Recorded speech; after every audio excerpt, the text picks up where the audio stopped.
us to do, and that is to vitiate the peace process.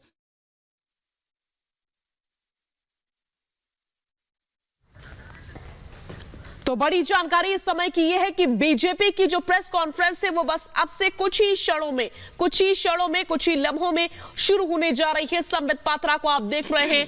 आपको बता दें कि राफेल डील को लेकर के बड़े खुलासे बीजेपी की ओर से किए जाएंगे, जो कि जानकारी दी गई है। साल 2007 से 12 के बीच जो घोटाला हुआ राफेल डील को लेकर के, उसको लेकर के बड़ा खुलासा करने जा रही है बीजेपी, और बीजेपी की ओर से यह जानकारी दी गई है कि कोई बड़ा खुलासा वो करेंगे जो घोटाला हुआ है राफेल को लेकर के। राफेल डील जिसको लेकर के हमेशा कांग्रेस पार्टी मुखर रही है। आप सभी का अभिनंदन, सभी को नमस्कार। एक बहुत ही प्रासंगिक विषय जो कई वर्षों से हिंदुस्तान की राजनीति ही नहीं, हिंदुस्तान के जनमानस पर इसका असर रहा है, उस विषय पर आज हम प्रेस कॉन्फ्रेंस कर रहे हैं। 2019 के चुनावों से पहले विपक्षी दलों ने और खास करके कांग्रेस पार्टी ने जिस प्रकार का एक माहौल बनाने की चेष्टा राफेल को लेकर किया था, वो हम सब ने देखा था। We had seen the kind of canards, misinformation and lies that Mr. Rahul Gandhi of the Congress party had tried to spread before the 2019 election. उनको लगता था कि इससे कोई इलेक्टोरल बेनिफिट होगा, मगर जो हुआ वो आप सबने देखा है। कुछ महत्वपूर्ण दस्तावेज आज आपके सामने हम भारतीय जनता पार्टी के इस मंच से रखने वाले हैं, ताकि भ्रष्टाचार किसके कालखंड में हुआ, during which tenure did corruption and commission took place as far as Rafael is concerned, will be out. France की एक मीडिया हाउस है जिसका नाम मीडिया पार्ट है। कुछ महीनों पहले मीडिया पार्ट ने यह खुलासा किया कि राफेल में भ्रष्टाचार हुआ था। जैसे ही यह खुलासा हुआ, कांग्रेस पार्टी ने आओ देखा ना ताओ तुरंत प्रेस कॉन्फ्रेंस करके भारतीय जनता पार्टी और खास करके देश के यशस्वी प्रधानमंत्री नरेंद्र मोदी जी के ऊपर हमला बोला। उस समय भारतीय जनता पार्टी ने प्रेस कॉन्फ्रेंस करके कहा था कि इंतजार करिए, जब समूचा विषय सामने आएगा तो दूध का दूध पानी का पानी होगा। और आज जब मीडिया पार्ट ने अपने इस आर्टिकल के माध्यम से सच्चाई को सामने रखा है, तो दिल दहल जाता है ये जान करके कि जहां तक राफेल का विषय है, ये कमीशन की कहानी थी, बहुत बड़े घोटाले की साजिश थी, और ये पूरा मामला 2007 और 2012 के बीच हुआ। बहुत लोगों ने इस आर्टिकल को पढ़ा होगा। आर्टिकल का एक प्रति मीडिया पार्ट का सघन अध्ययन करने के पश्चात मैं आज यहां लेकर आया हूं। मूलतः इसमें यह बताया गया है कि जो दसो एविएशन था, जो फ्रांस के एयरक्राफ्ट मैन्युफैक्चरर कंपनी है, जिसको कि इस पूरे डील में डी के रूप में दिखाया गया, एक कोड वर्ड इस्तेमाल किया गया डी। तो डी के रूप में डसो एविएशन को दिखाया गया। इस डसो एविएशन ने लगभग 7.5 मिलियन यूरोज, अगर हम इसे भारतीय रुपया में कन्वर्ट करें तो लगभग 65 करोड़ रुपीस बैठता है। तो 65 करोड़ रुपीस ये कमीशन के रूप में पे किया गया दसो एविएशन द्वारा। और ये आर्टिकल लिखती है सीक्रेट कमीशन के माध्यम से एक मिडिलमैन को दिया गया है 36 राफेल एयरक्राफ्ट के लिए। और ये पूरा विषय 2007 और 2012 के बीच घटित हो रहा है। इसमें सबसे महत्वपूर्ण विषय है, और आप इस आर्टिकल में देखेंगे तो आर्टिकल में लिखा गया है एटलीस्ट 7.5 मिलियन यूरोज वे पेड। मतलब मिनिमम अमाउंट जो कमीशन का पे किया गया वो 65 करोड़ रुपया है। और आर्टिकल में कई स्थानों पर आगे इसका बखान है, उल्लेख है, और बाकी न्यूज़पेपर्स ने भी जो आर्टिकल बनाए हैं उसमें यह बखान है। इसमें वो कहा गया है कि 11 मिलियन यूरो तक, अर्थात मिनिमम 7.5 मिलियन यूरोज और 11 मिलियन यूरोज तक ये कमीशन दिए गए हैं हिंदुस्तान के अंदर एक मिडिलमैन के माध्यम से, जिस मिडिलमैन का नाम सुषेण गुप्ता है, सुषेण मोहन गुप्ता, SM गुप्ता। आश्चर्य का विषय है कि 2007 और 2012 के बीच में ये जो घोटाला होता है, ये जो कमीशन खोरी होती है, जिसका मिडिलमैन, जिसका दलाल सुसेन गुप्ता होता है, ये सुसेन गुप्ता कोई नया खिलाड़ी नहीं है। ये एक पुराना खिलाड़ी है जो वीवीआईपी चॉपर गेट स्कैम था, जिसको ऑगुस्ता वेस्टलैंड के नाम से जाना जाता था। वो सुसेन गुप्ता उसका भी किंगपिन था, उसका भी कमीशन एजेंट था, उसका भी दलाल था।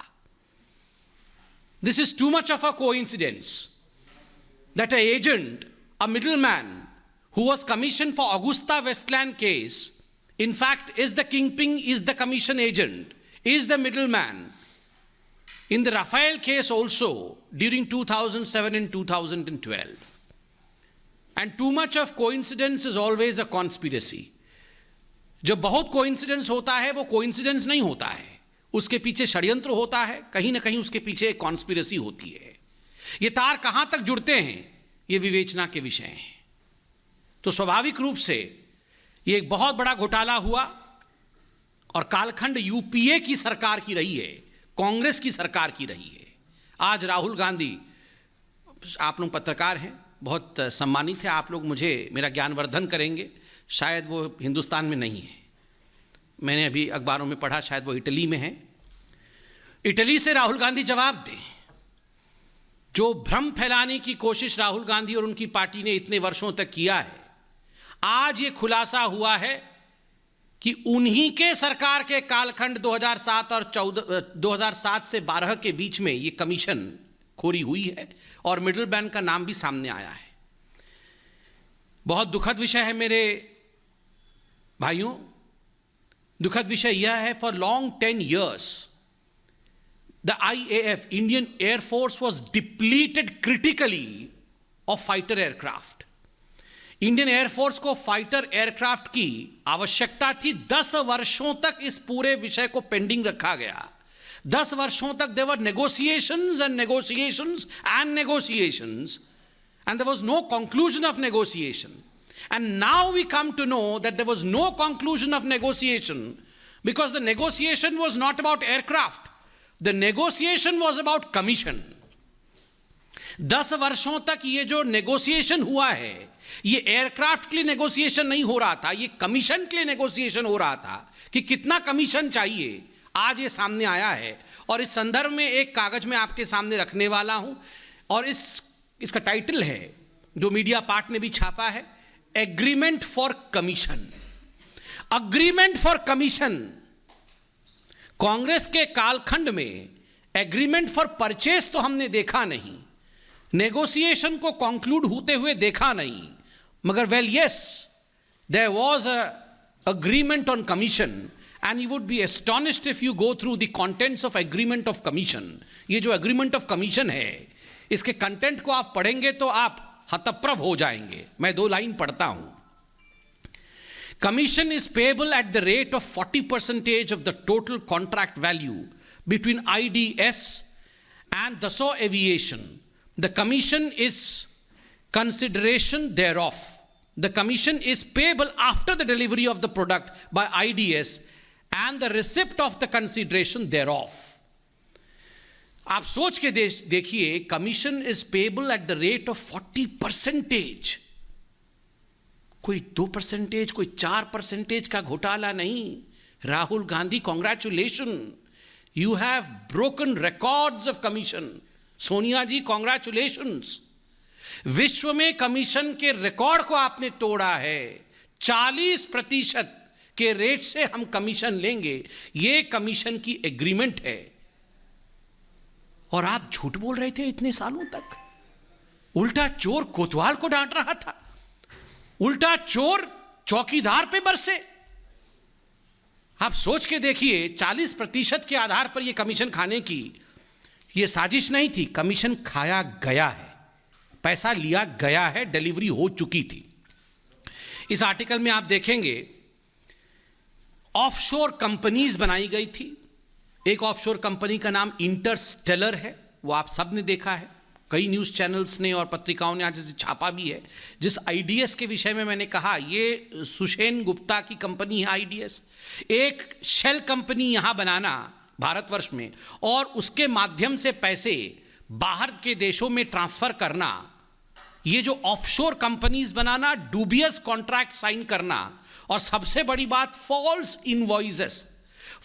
इनवॉइसेस के माध्यम से पैसे रेज करना और उस पैसे को कमीशन के रूप में देना, ये पूरा षड्यंत्र इस प्रकार से हुआ है, through false invoices, through dubious contracts and through offshore companies. और इस आर्टिकल में 3 महत्वपूर्ण शब्द जो इस्तेमाल किए गए हैं वो है करप्शन, वो है इन्फ्लुएंस पेडलिंग, और तीसरा है फेवरेटिज्म।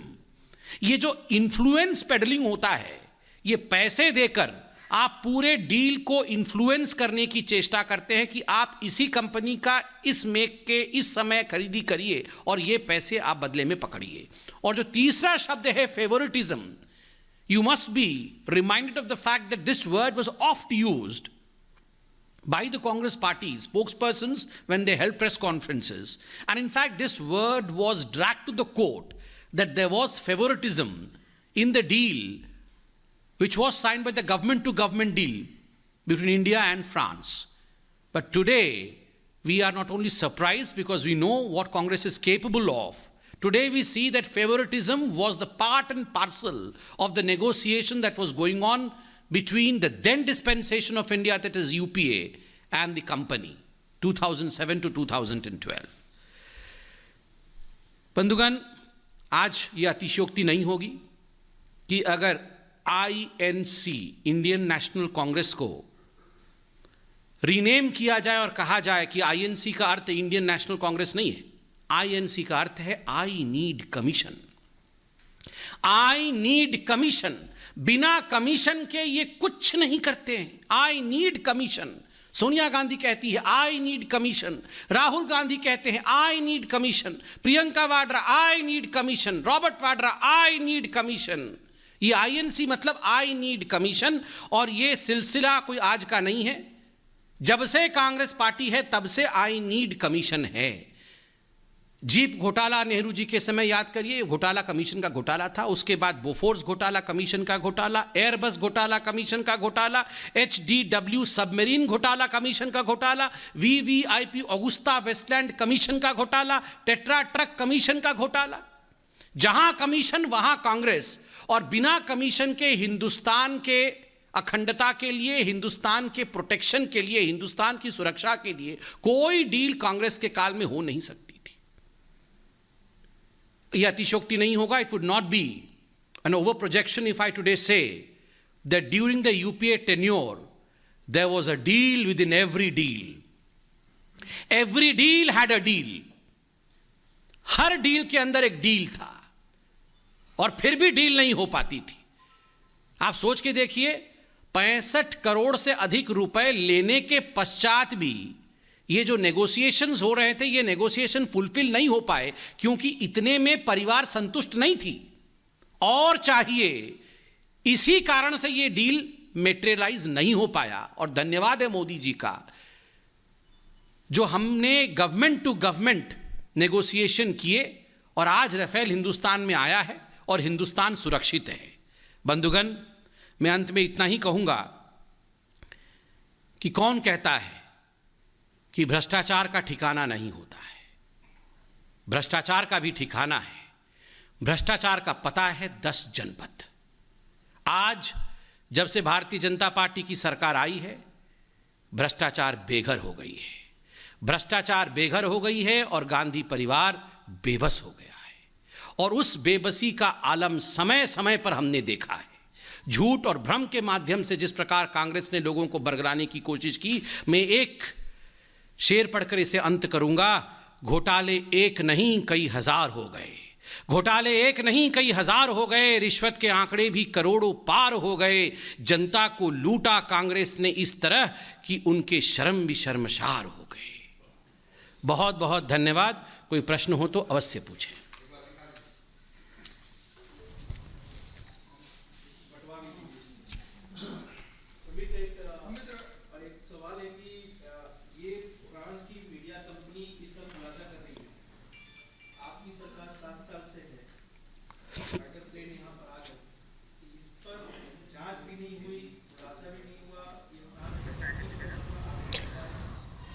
तो संबित पात्रा को आप अब से कुछ देर पहले तक सुन रहे थे। पूरे आर्टिकल को पढ़ा है, आप भी पूछ लीजिए, मैं जवाब देता हूं।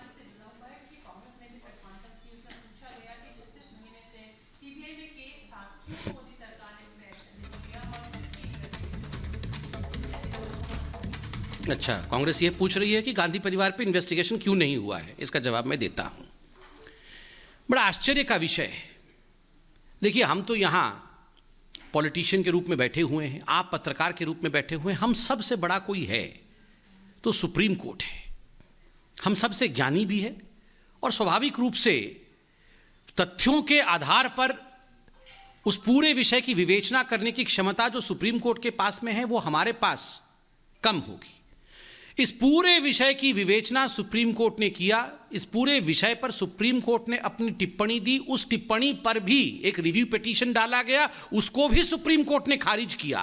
और सुप्रीम कोर्ट के क्लीन चिट के पश्चात मुझे लगता है कांग्रेस पार्टी, जो बिल्कुल एक माइंस करप्शन का उसको सवाल उठाने का कोई हक नहीं है, नंबर एक।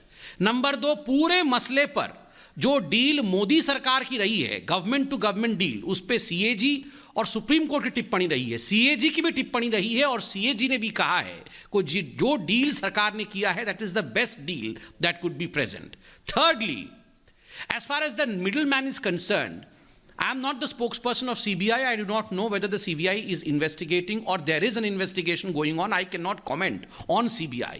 But मैं यहाँ प्रेस कॉन्फ्रेंस करने से पहले I had a cursory look over the articles appearing in the newspapers during 2020, 2019, and I found that this middleman, Mr. Gupta, is under the radar of ED.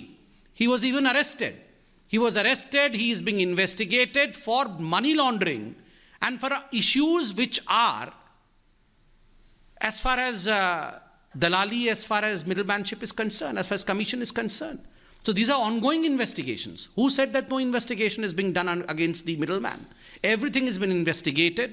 And if the Congress, अगर कांग्रेस को लगता है कि Bharatiya Janata party की सरकार 2007 और 2012 के बीच जो घोटाले कांग्रेस के दौरान में हुए हैं उसका इन्वेस्टिगेशन नहीं कर रही है, तो कौन रोकता है कांग्रेस पार्टी को कोर्ट में जाके ये गुहार लगाए कि गांधी परिवार के खिलाफ हमने इन्वेस्टिगेशन नहीं कर रहे हैं।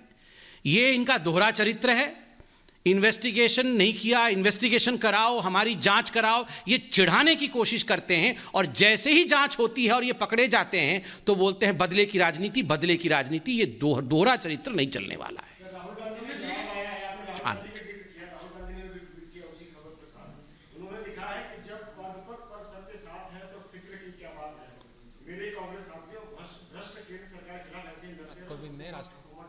हाँ, वो इटली में आराम करते रहें और इनके कांग्रेस के साथी यहां लड़ते रहें।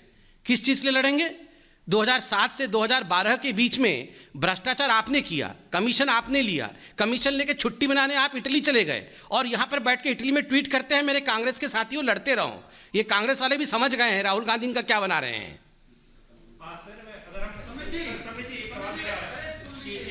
यतीन्द्र जी बहुत देर से